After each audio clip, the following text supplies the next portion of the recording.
Listeners, I'm Robin Black, and this is It's All About Healing podcast. Today we have a special guest with us, Clifford. He is a recovering heroin addict, and he also had to deal with depression. But he's going to tell us his story and how he overcame all of this and how he's now thriving. How are you, Clifford? Hey Robin, How's it going? doing well, doing really well, a lot better than I used to do. Yeah. So Yeah. we definitely want to hear this story. So tell us a little bit about yourself. All right, so I'm originally from Myrtle Beach, South Carolina. That's where I grew up. Mhm. I lived between there, Columbia, and Charlotte. And I got into music at a young age, probably around 12, 13. I started playing guitar. Played hundreds of shows. I got into that live performance thing, and then I had multiple bands, band after band. Probably had a total of 9 over the years. And then my last band, during that time in my life, I had slowly slipped into a depression without realizing it. Mhm. Um, you see the depression commercials and all that, and you're like, because they were trying to sell Zoloft and everything else. Yeah. So you see these commercials, and you're like, oh, I might have one or two of those symptoms. Little did I know I was drowning in them. So at that time, with that last band, I was also at a dead end job, essentially, in a unfulfilling relationship. Like with my girlfriend at the time, and my music thing was kind of hitting a ceiling. It was coming to a head, so I had all these things kind of converging on me, and I just didn't want to deal with them. Really at the end of the day, that's what it was. So I started eating, what were they? Hydrocodone and Percocets. Mhm. Little what seems harmless pain pills. Yeah. Um, so narcotic pain pills. So I started taking those, just a little bit at a time, maybe on the weekends every now and then, play some video games, maybe eat Mhm. some and go to practice, and it started off innocent enough, probably a month apart every time I would, take these pills. And then, of course, that became every other weekend, then every weekend. And this is actually a very similar story to anyone that you ever hear tell how they got hooked on heroin. It starts with the pain pills. Okay. Um, so as that progressed, I started getting stronger pain pills. I just kept running away. I didn't want to have to face what I needed to face. Mhm. But they were on all fronts too, so it was overwhelming in itself having to Yeah. deal with all three of those things at one time. So I avoided it as long as I could just by, taking the pills. Then that led into, well, you get to the stronger pills, they're pretty expensive on the street. So by the time you get to that point, you find out powdered heroin, is actually cheaper. So, you can get higher for less. And Mhm. so then that's how you transition normally. Transition into that. Of course, I was in denial for a very long time. So, I was like, oh, well, at least I'm just taking a pill. I'm not taking three Yeah. pills. And then it turned into three pills. And then it's like, well, at least I'm not snorting the pills. And then it turns into snorting the pills. And it progressed like that for a long time until eventually, at one point in my life, I was 30, I think it was my 32nd birthday. Like on the Mhm. day, I got diagnosed as a diabetic, as a type 1 diabetic, which is odd because, it's Yeah. normally found in children. Um, so I was about 32. They diagnosed me with that and sent me home with a little script for my insulin and needles. Now Mhm. I was only snorting heroin at this point. Yeah. It was on and off. I tried Suboxone. I took Suboxone as a supplemental drug to keep me from going back to the heroin. Mhm. So I was on it at that time. Now, after this, probably, I don't know, maybe not even a year after, everything just fell apart. Um, I had started doing hip hop production at this point in my life, and I was doing that and guitar lessons full time. So, Yeah. I was maintaining my life as best I could on that supplemental drug, but was hasn't haven't faced the issues yet, hadn't faced what got me there yet. So then I have this massive breakup with the girl that I've been with for probably about 7 years, 6 or 7 Mhm. years. Seven's a reoccurring number in my life. So Yeah. about 6 or 7 years. And so that was devastating for me. And I, of course, relapsed. I moved out of town, didn't have my counselor or anything like that or access to the supplemental drug. So I fell back into heroin. Mhm. Now this time I had needles, so it was only a matter of time before I started shooting it, which I did, and that was when I lived in Charlotte that I started shooting heroin. And so as I got to where I hit rock bottom. Um, when I hit rock bottom, that's when I woke up. That was when I woke up in the hospital bed, and I was in there for probably about 5 or 6 days in ICU because not only was my blood sugar extremely high, probably at least it had to be plus no, past 1,000 at this point. Hmm. Yeah. Yeah, that was really high, and then excuse me, that was really high. And I had also shot fake meth. I'm pretty sure it was fake meth because all Mhm. my other vitals were just all over the place. It was a Yeah. very odd situation to be in when I shot that meth, and I was just starting to experiment with meth. And when Hmm. I hit that hospital bed so hard, and so anyway, they had me in ICU for 5 days. I was unconscious for 2 of them. Hmm. There's a whole story leading up to that that is, pretty dramatic story on just making it to the hospital. Yeah. So I did make it there. When I came out, I remember I come out with a very different mindset. I was laying Hmm. on the hospital bed and they offered me, I smoked cigarettes at the time. They offered me a patch, a nicotine patch. And I remember Hmm. thinking, yes, this is that addiction in its simplest form being offered to me by the doctors in the bed that I'm laying in. Right. And I was like, this is the reason that I'm here, is saying, yeah, I'll take that patch, you know? And I remember Right. thinking that and being like, this kind of decision making is what ruined my life. Mm. Um, so I finally, after days and days, visitors here and there, like my mom, my dad, they popped in, and some other visitors popped in. But I was finally coming out of the ICU, and I remember seeing sunlight through the window the first time and just being extremely excited about the sunlight coming through the window. Right. Even as a child, I didn't have that kind of wonderment. Yeah. So coming out of there, I was very excited, and everything was just built off of that. Now, I will say, after I came out of that hospital, I did do heroin one more time. Hmm. I borrowed a friend's truck, had $10 to my name, Yeah. waited 2 hours for the dope man, finally meet up with him and shoot it in this Hmm. truck. I shoot it in my vein, and I remember thinking, I can't believe I threw my whole life away for this feeling.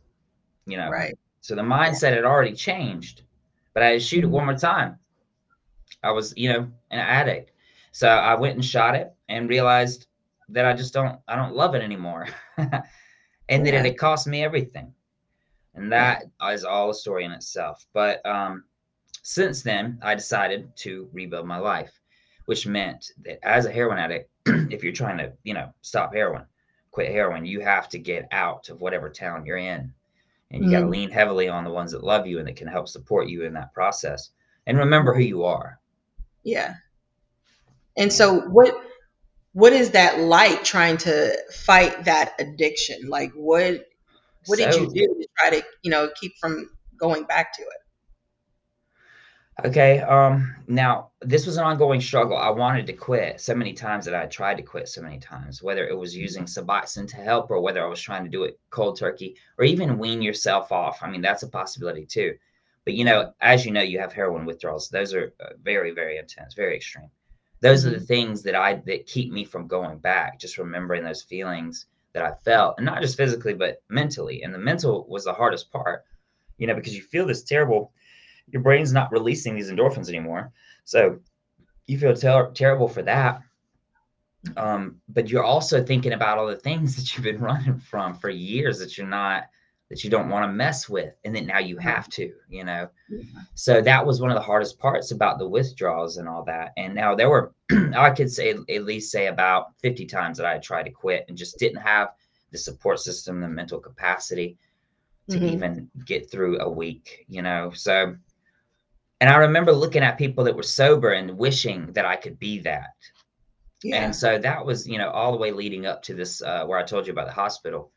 I think the hospital, it happened in 2017, October 2017. Hmm. And it all led to there. But for the final, when I was leaving and I was like, okay, I'm done with all this, there was a lot of downtime. And there was, because I had forgotten who I was. So I spent that downtime eating. First of all, I filled my time with eating. That was a thing. Yeah. Yeah, because I went, apparently when I went into the hospital, my body went into starvation mode. I didn't know that was even a thing. And then Uh, so I could eat and eat and eat, and my appetite wouldn't go away. I could eat a full meal and then just be ready to eat another full meal. So, for a couple of months, my body was acting like that. My brain's also trying to balance back out. The chemicals are trying to get right again.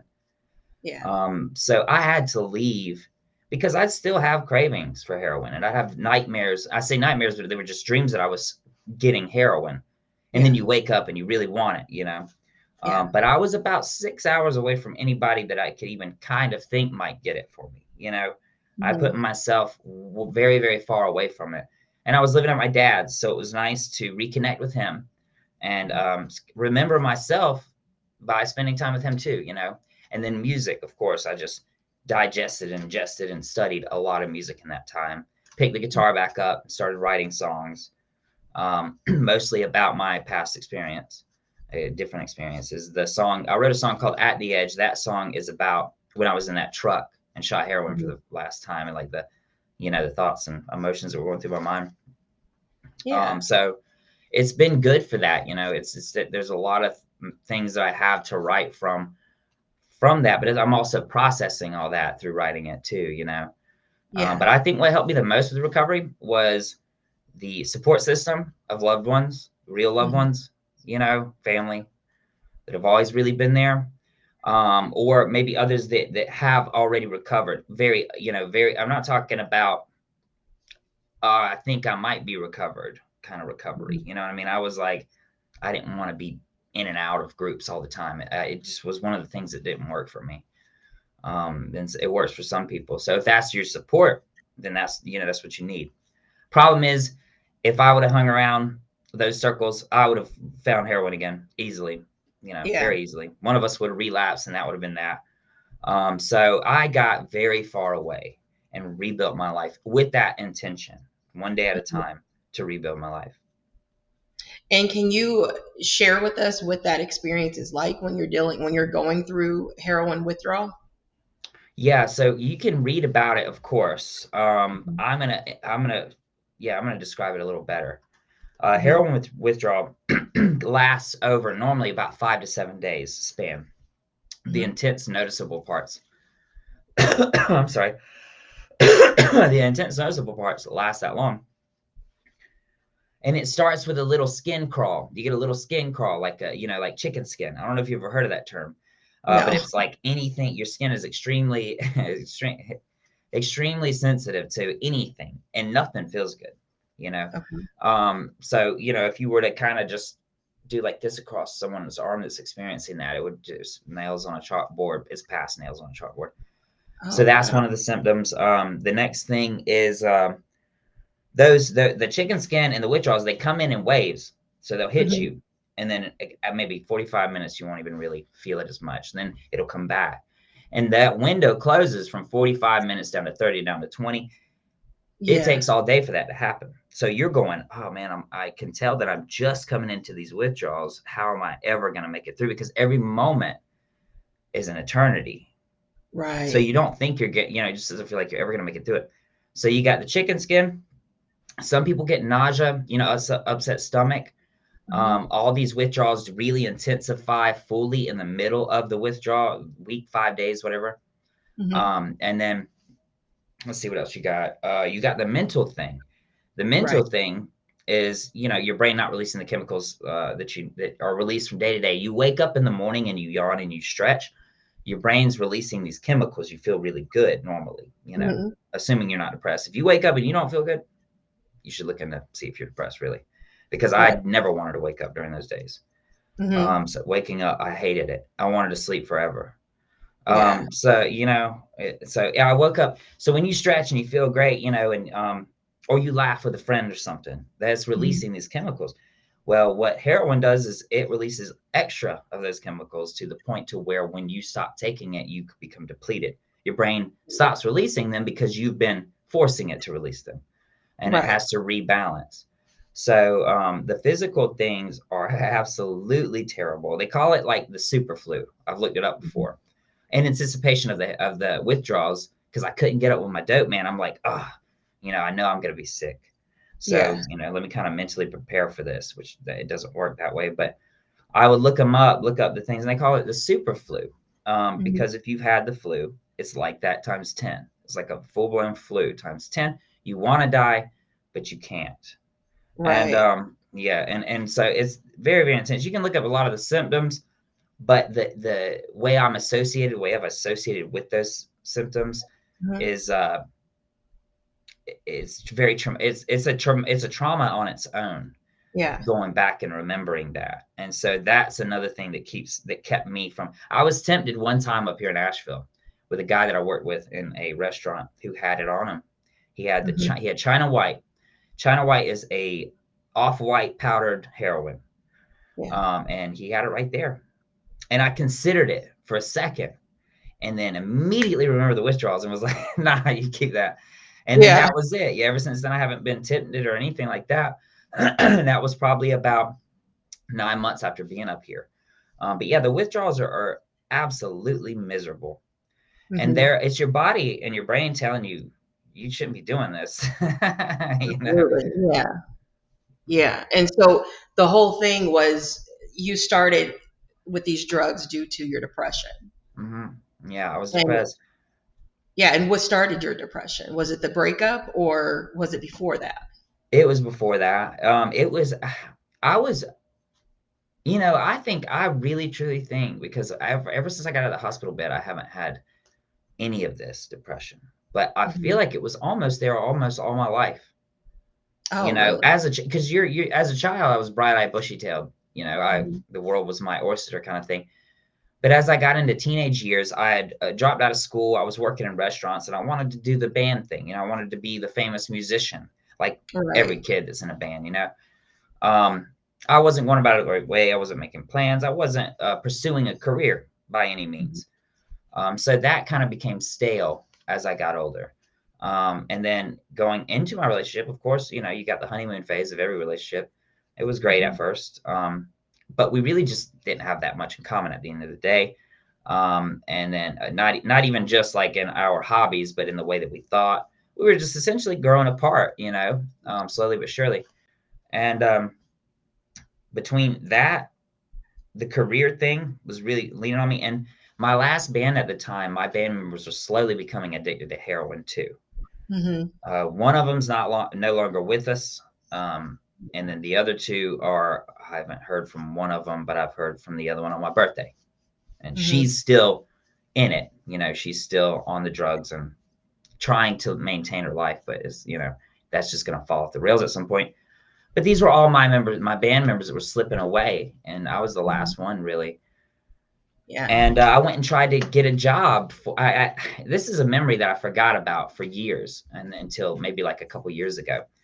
Yeah. But a couple years before I started taking the pills and running away from my life, I was actually I went to go do a job interview. I was like, okay, let me find a decent job that's in music. I'm gonna go maybe run some live sounds somewhere. I didn't have much experience, so I finally get this interview at House of Blues in North Myrtle Beach. Uh-huh. And I'm like, yeah, I'm like, okay, cool, this is gonna be great. I got the interview. I nail interviews, restaurant interviews. I nail. So Yeah. he comes up and he rejects me on solid ground. Like he should have. I didn't have any experience or anything, but it wasn't what I wanted to hear. And I remember driving back to the house that day just in tears over this Mhm. whole thing because I realized that there was just no music opportunities for me in Myrtle Beach. So all of this was converging on me, and that was really where I can now look back and know I didn't know I was depressed at the Yeah. time. Sometimes you should just look as much as you don't want to admit to the symptoms of depression. Sometimes you might be. You got to look sometimes. Yeah. That's essentially what happened. All that stuff was just weighing on me every day in and day out. And instead of me dealing with them as I Mhm. should have not only processed the emotions that I encourage people to process, but also I should have taken on my problems, faced them, but I didn't want to. So that's where the Yeah. pills came in. Yeah. I understand that. And how are you coping with your depression as well as, I mean, like, how are you with cravings? Do you still have those? No, I don't have cravings, not Oh, well, anymore. that's really great. So how are you coping with your depression now? Um, I'm not depressed. Oh, that's even better. So Yeah, no, I that's mean, I really know this is a dim lit room. Don't let it fool you. I am not depressed. I have uh, been very joyous and joyful. When I said the word wonderment, I've never used that word until after I came mhm. out of that hospital. I started Yeah. realizing how much beauty is in this life, in this world, in this universe Yeah. that we have. Uh-huh. My religious stance has changed drastically. I'm Hmm. not very religious. I'm more spiritual, you know. Yeah. Uh-huh. Um, and I come from a very Southern Baptist church, Southern Baptist family.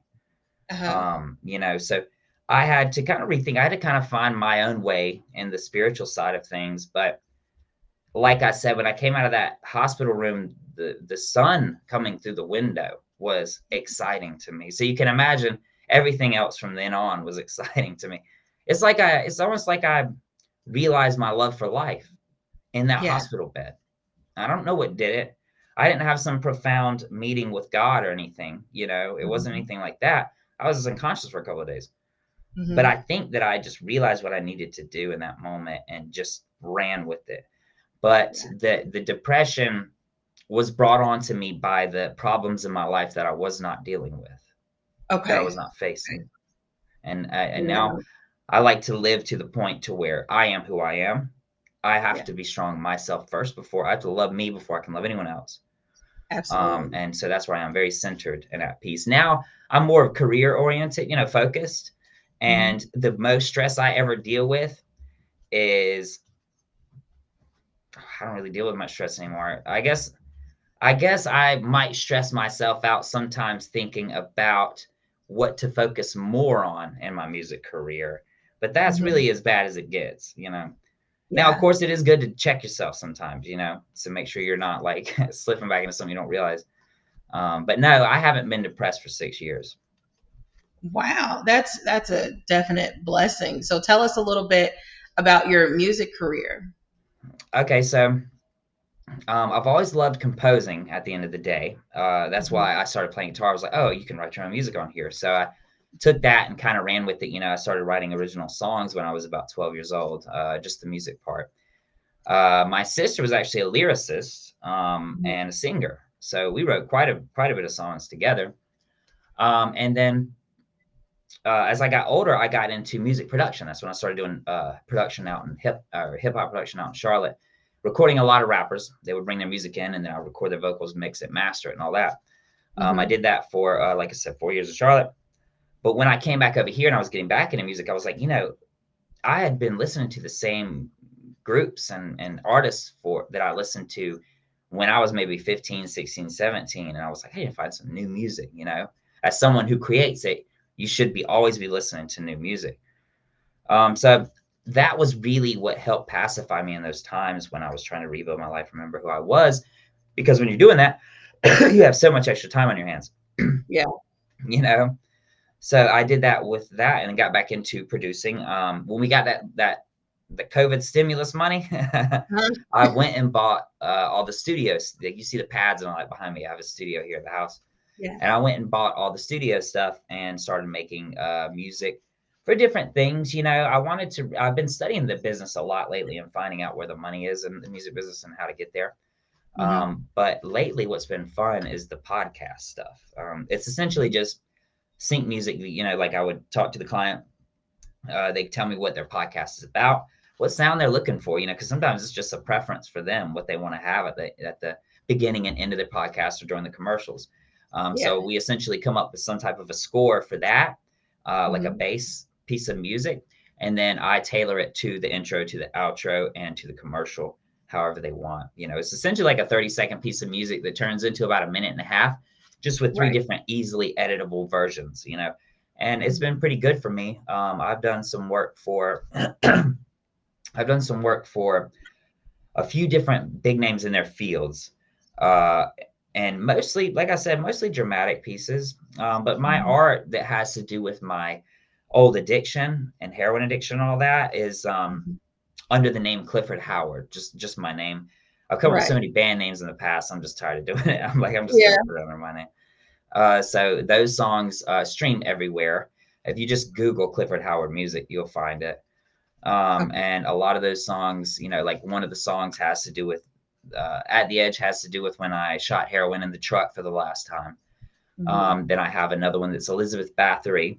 It's actually about how vampirism relates to the needle, almost like the needle is the teeth, and Hmm. it is written in a way that you're realizing that this thing is taking you over. Yeah. So there's a few different, and these they have a dark aesthetic. Of course they would, because these were the kinds of thoughts and emotions I was having during my addiction. Right. Um, so I've been doing that more for me, and anybody else that would get into something like that, and I put it up there. I push it a little bit, not really as much as the business side of everything. But yeah, making the custom music for the podcast has been a lot of fun. And as you know, the podcast industry is booming. Yes. So yeah, that's what I've been doing with my music lately.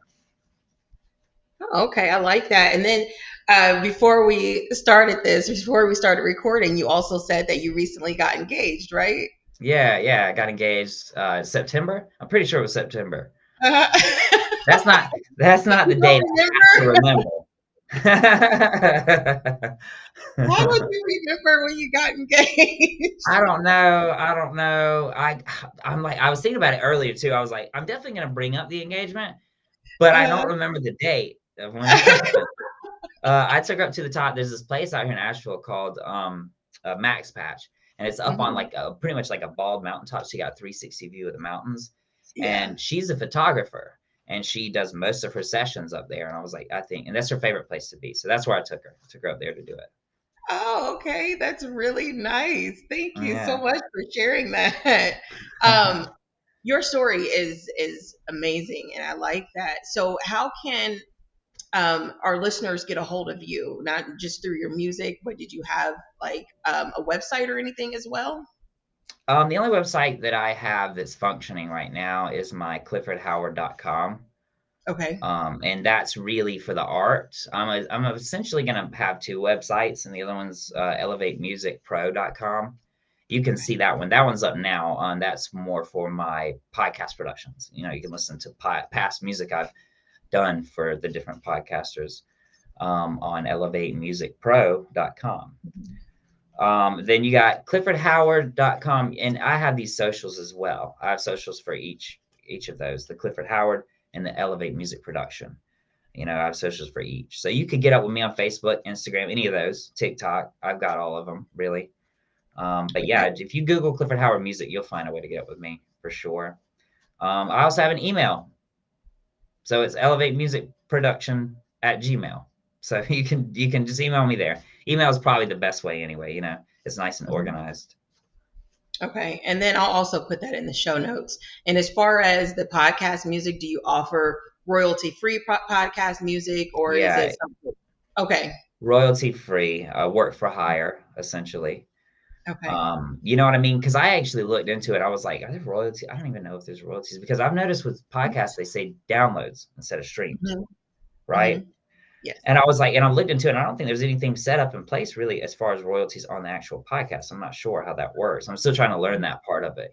But the way I do it right now is it's just work for hire. You get the music outright for anywhere from 400 to 500. It depends on how much, like whether we're doing lots of revisions, how much Hmm. time I'm actually spending on the track. It can vary, but it's normally around $400 work Okay. for hire. And then I send you the IPS, the intellectual property assignment, which makes it legally yours. Yeah. And then you get the stems too. So you can take this music, you can even have it remixed. Say you want to bring it back alive a year later and just remix it, give it, Hmm. breathe new life into it. You can always do that. And it's there for your rebranding or whatever you would use it for. Okay. All right. And then also, what advice would you have for any of our listeners? I would say find your trauma. We go through it, all of us, and trauma might like seem like a heavy word, but it's not. Most people, I mean, I would say all people have experienced some type of trauma, and some people have dealt with it. Hmm. But you might not have if you're depressed. It's a moral inventory. It's actually one of the 12 steps that I'm Hmm. fully in line with. I think it's a great part of the 12 steps. Is the moral inventory. No one really told me exactly what that meant. I wasn't terribly deep in the recovery community, so no one could tell me that moral inventory is you sitting alone, quietly, peacefully, and addressing your trauma, essentially, Right. and then Hmm. figuring out how to work through it. And that's how you start healing. Yeah. I like that. I like that a lot. Thank you so much for that. It has been such a pleasure speaking with you. And I know for a fact that your story is going to help several people out here and it's going to impact their lives as well. So I thank you so much, Clifford. Yeah, it's been fun. Thanks for having me on, Robin. No problem. Everyone, again, this was Clifford Howard, and this is It's All About Healing podcast. Everyone stay blessed. Bye.